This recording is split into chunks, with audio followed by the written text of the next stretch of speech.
Welcome to my YouTube channel. Question number 4.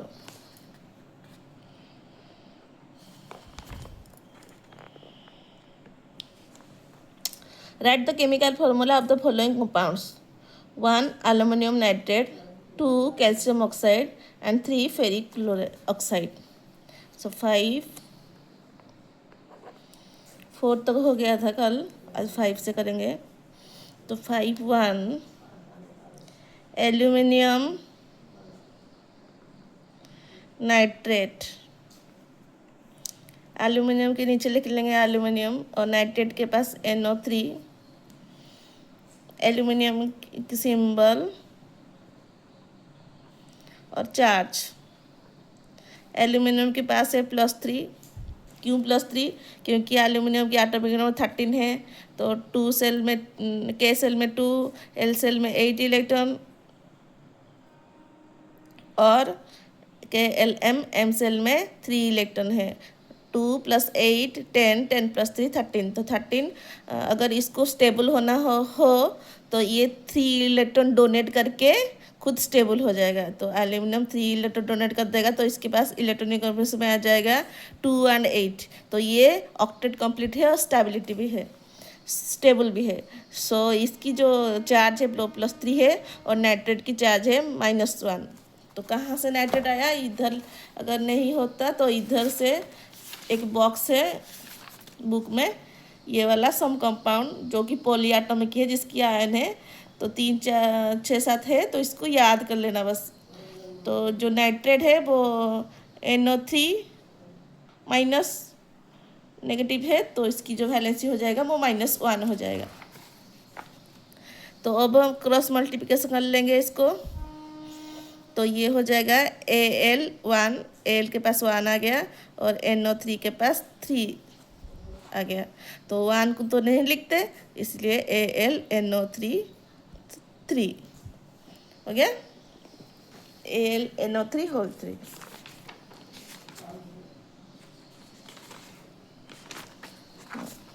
Question number 2 calcium oxide. Calcium oxide. So पहले symbol लिख लेंगे. Calcium का symbol Ca और oxide की oxygen. Oxygen में 2 इलेक्ट्रॉन चले जाएगा तो ऑक्साइड हो जाएगा ये. चार्ज कैल्शियम का +2 और ऑक्साइड का -2. क्योंकि ऑक्सीजन के पास इलेक्ट्रॉन है 2 और 6. अगर 2 इलेक्ट्रॉन ऐड हो जाएगा तो 2 और 8 हो जाएगा, जो कि वो स्टेबल होगा. तो ये O2 2 माइनस हो जाएगा, O2 माइनस हो जाएगा. और कैल्शियम के पास है एटॉमिक नंबर है, कैल्शियम का है एटॉमिक नंबर है 20. तो 2 8 8 2. तो 2 इलेक्ट्रॉन डोनेट कर से ही ऑक्टेट कंप्लीट हो गया. 2 8 8 हो जाएगा जो कि स्टेबल है. सो क्रॉस मल्टीप्लिकेशन कर लेंगे तो आ जाएगा Ca2O2.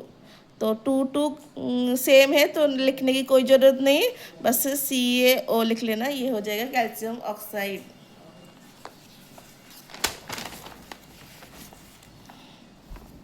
Question number 3 ferric oxide. पहले सिंबल लिख लेंगे फेरिक. आयरन की फैमिली से है. आयरन को फेरस या फिर फेरिक बोल सकते हैं. फेरस है जिसकी वैलेंसी +2 है और फेरिक है जिसकी वैलेंसी +3 है. OS आ जाएगा तो +2, इक आ जाएगा तो ये हो जाएगा +3.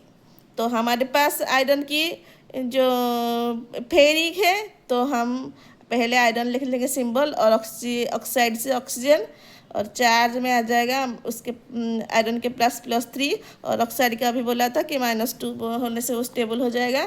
फिर क्रॉस मल्टीप्लिकेशन कर लेंगे तो ये हो जाएगा हमारे पास Fe के पास 2 आ जाएगा एंड ऑक्सीजन के पास 3 आ जाएगा. तो ये हो जाएगा Fe2O3 फेरिक ऑक्साइड. फिर 6 right the formula of the compound from the following pairs. अभी फॉलोइंग पेयर के साथ फॉर्मूला बनाना है. दोनों की पेयर गिवन है और चार्ज भी है तो इसी से हम बनाएंगे. पहले में है कैल्शियम और ब्रोमीन, इसकी चार्ज है +2 और इसकी चार्ज है -1 दिया है, तो ये -1 लिख लेना। क्रॉस मल्टीप्लिकेशन कर लेने से क्या हो जाएगा, Ca1 Br2। तो 1 को तो नहीं लिखते, तो कैल्शियम क्या हो जाएगा, CaBr2 ऐसे लिख लेना। सेकेंड में Al+3 एंड CO3 -2 कार्बोनेट आ गया।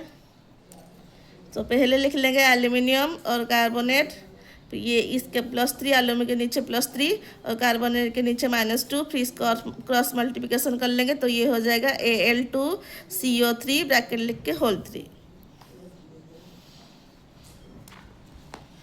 फिर question number 3, K+ and SO4 -2 sulphate. तो पहले पोटेशियम और सल्फेट लिख लेंगे, चार्ज हो जाएगा इसका +1, ऊपर से नीचे सभी का पास चार्ज अपने आप ही दिया है ऊपर। इसके पास -2 है तो -2 लिख लेंगे, इसके पास प्लस है तो +1 ही होगा। तो क्रॉस मल्टीप्लिकेशन करने के बाद ये हो जाएगा K2SO4 ब्रैकेट लिख लेंगे ऐसे। 1 होगा क्योंकि हम अब सेकेंड में 1 को ओमिट कर लेंगे, क्योंकि 1 को लिखने की कोई ज़रूरत नहीं है, इसलिए SO4 होल K2SO4 का पोटेशियम सल्फेट, इसको बोलते हैं potassium sulphate.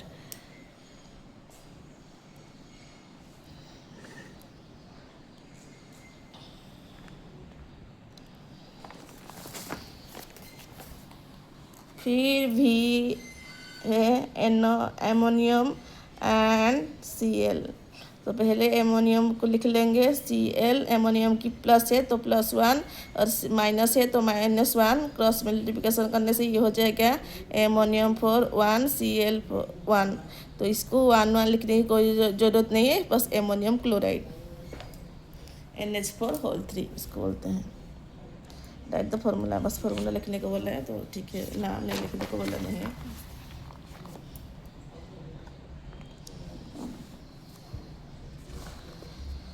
Which of the following figure 9.18 में correctly represent Cl minus ion. तो आयन क्वेश्चन में आयन है, अगर एटम होता तो अलग ही होता है। तो Cl माइनस है और आयन है, तो Cl माइनस है मतलब क्वेश्चन नंबर 7, Cl माइनस है मतलब क्लोरीन की जो एटॉमिक नंबर होता है 17 होता है, और -1 मतलब +1 इलेक्ट्रॉन ऐड हो जाएगा, तो ये 18 इलेक्ट्रॉन होगा। जिसकी सेल में 18 इलेक्ट्रॉन होगा वही स्टेबल, मतलब वो करेक्टली रिप्रेजेंट करेगा। तो इसी में से काउंट कर देंगे। पहले वाला क्वेश्चन में है सेंटर में 1 न्यूक्लियस है सेंटर में, तो न्यूक्लियस है। फिर K सेल है, K सेल में 2 इलेक्ट्रॉन है, तो ये करेक्ट है। फिर आया L सेल में 1 2 3 4 5 6 7 इलेक्ट्रॉन हमें तो चाहिए नहीं 7 इलेक्ट्रॉन, क्योंकि जो L में ऑक्टेट कंप्लीट होने के बाद तो नेक्स्ट स्टेप जाएगा ना, तो ये वाला रॉन्ग है पहले वाला। सेकेंड में न्यूक्लियस है, न्यूक्लियस फिर 2 इलेक्ट्रॉन, फिर 3 1 2 3 4 5 6 7 8 है, तो ये सही है। फिर 1 2 3 4 5 6 7 8 है, तो ये भी सही है। ये वाला 2 3 4 5 6 7 8 3 3 4 3 3 6 3 9, ये वाला नहीं होगा, 9 इलेक्ट्रॉन है इसके पास।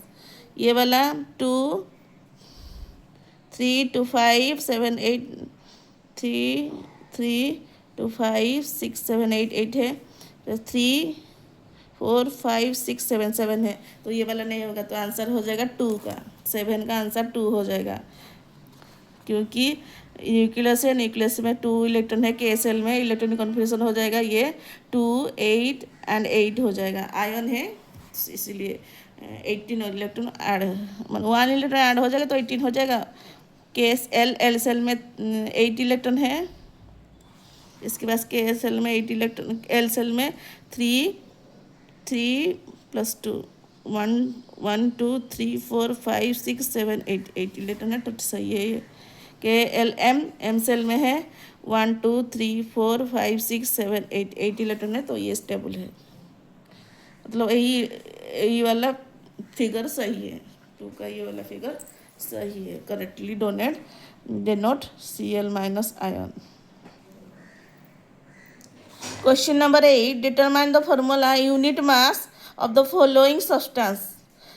1 एल्यूमिनियम नाइट्रेट, जो कि है ammonium nitrate NH4NO3 is as a nitrogen fertiliser which is essential for plant growth. तो इसको हम प्लांट की ग्रोथ में यूज करते हैं। तो इसकी जो फॉर्मूला यूनिट लिखने को बोला है, मतलब मास निकालने को बोला है। 8 का 1, तो ये हो जाएगा एमोनियम NO3। तो इसकी मास निकालेंगे। पहले हमें पता है नाइट्रोजन की मास होता है 14U, फिर आया हाइड्रोजन की 1U होता है, 1.008 होता है, लेकिन हम 1 लेंगे। फिर आया ऑक्सीजन की 16 होता है, तो इसको कैलकुलेट करेंगे मास, या फिर फॉर्मूला यूनिट मास, या फिर मास, सिंपल मास ही लिखो। पहले नाइट्रोजन का 14 प्लीज, फिर हाइड्रोजन कितना है 4 है, तो 1 × 4 प्लस नाइट्रोजन का 14 प्लस ऑक्सीजन का 16 × 3 है, 3 ऑक्सीजन है, इसको काउंट कर देंगे। 14 + 4 + 14 प्लस 16 3 जा 48, तो ये हो जाएगा 18 + 14 + 48, 48 + 18 16 68 और 14 80 हो जाएगा। तो ये आंसर हो जाएगा 80U। मास की जो फॉर्मूला यू लिखते हैं ना, यूनिट यू। हाँ,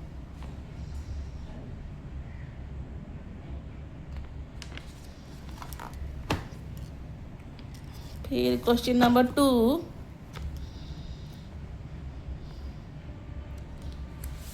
phosphoric acid H3PO4 use to make phosphate fertiliser and detergent. तो इसको हम फर्टिलाइजर और डिटर्जेंट के हिसाब से यूज करते हैं। तो इसकी जो केमिकल फार्मूला है PH3PO4।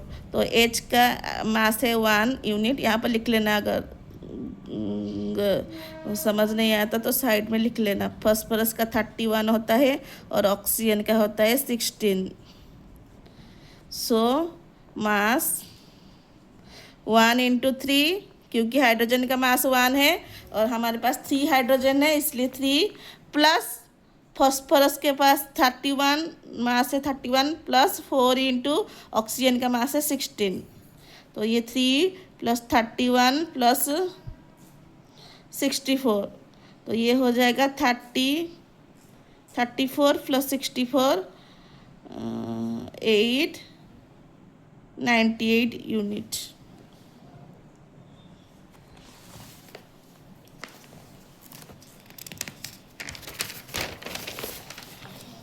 क्वेश्चन नंबर 8 का 3,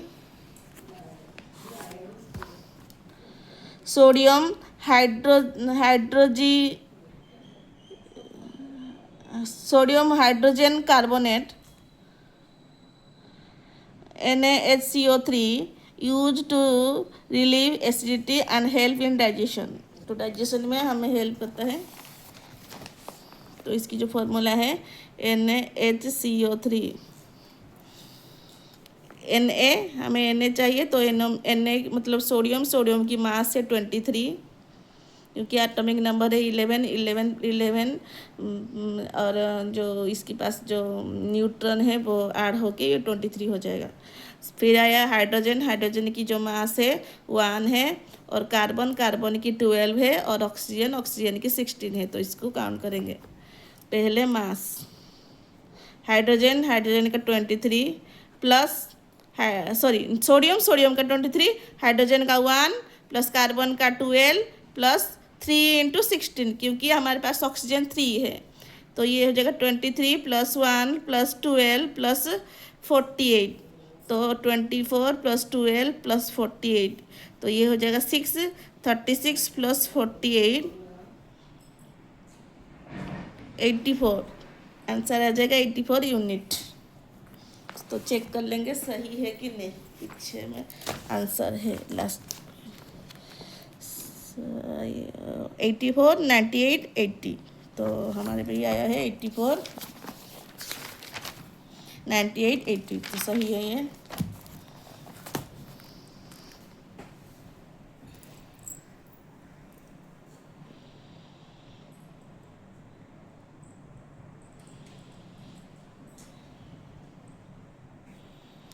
थैंक यू।